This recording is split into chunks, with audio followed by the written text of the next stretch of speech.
हम आप लोगों को बताएंगे रसायन विज्ञान में पाठ 2 धातु और अधातु। पहला वर्ड है हमारे पास धातु, दूसरा वर्ड है अधातु। तो धातु क्या है? पहला अंतर इन दोनों में है कि धातुओं में चमक पाई जाती है। क्या पाई जाती है? चमक पाई जाती है, लेकिन अधातुओं में चमक नहीं पाई जाती, अर्थात चमक नहीं पाई जाती है।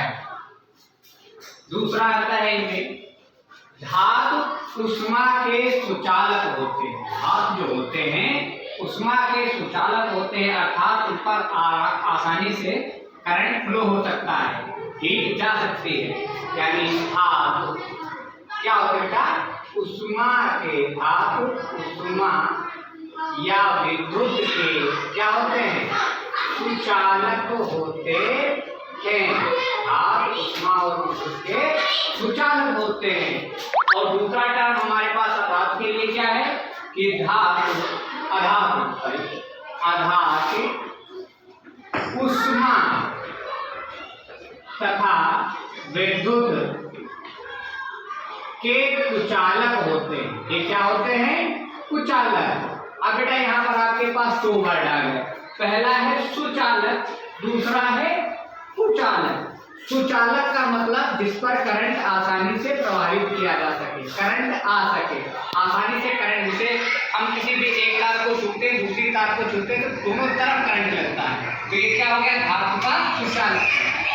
कुचालक का मतलब कि अगर एक तरफ को छुए तो दूसरी तरफ करंट का कोई अंतर ना पड़े, तो क्या हो जाएगा? कुचालक।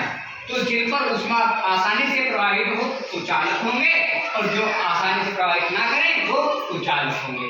दूसरा, लेकिन इसमें एक अपवाद है, वो है बेटा ग्रेफाइट। क्या है? ग्रेफाइट। ग्रेफाइट एक इकलौती ऐसी अधातु है जिस पर करंट आसानी से आ सकता है, तो ये ग्रेफाइट बेटा क्या है? अपवाद है, अपवाद। तीसरा अंतर, धातु आघात वर्धनीय होती है। धातु जो होती है आघात वर्धनीय होती है, अर्थात इन पर जब हम चोट मारेंगे तो ये फैलेंगी, एक चादर की तरह बन जाती है। कोई भी आप तो छोटे से लोहे के टुकड़े को लाते हैं और बनाकर बड़ा सा कुंडल बना लेते हैं, तो ये सब क्या है? आघात वर्धनीय का रूप है। तो धातु क्या होती है? आघात वर्धनीय होती है, आघात वर्धनीय होती है। लेकिन अधातु क्या हो जाएगा?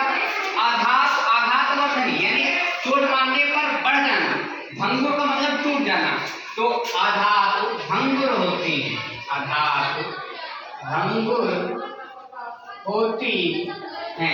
भंगुर होने का मतलब ये होता है कि अगर एक बार मारा तो तुरंत ही टूट जाएंगे। जैसे छोटी सी पेंसिल देखते हैं ना, बार बार हम लोग छिला करते हैं, आसानी से टूट जाया करती है, तो किसका गुण है?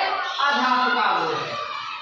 इस चौथा, धातुओं के तार खींचे जा सकते हैं। धातुओं में तन्यता का गुण, तार खींचने का मतलब ड्यूटिलिटी कहते हैं, मतलब तन्यता का गुण। धातुओं में तन्यता मतलब बेटा तार खींचना।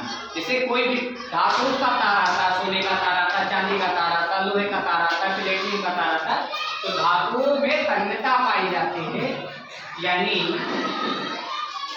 धातुओं के तार खींचे जा सकते हैं। धातुओं के तार खींचे जा सकते हैं, अधातुओं के तार बेटा खींचे, अधातुओं के तार खींचे नहीं जा सकते, खींचे नहीं जा सकते। क्योंकि बेटा आपने कभी नहीं सुना होगा कि ग्रेफाइट के भी तार होते हैं या पोटेशियम का कोई भी तार होता है, नहीं सुना होगा।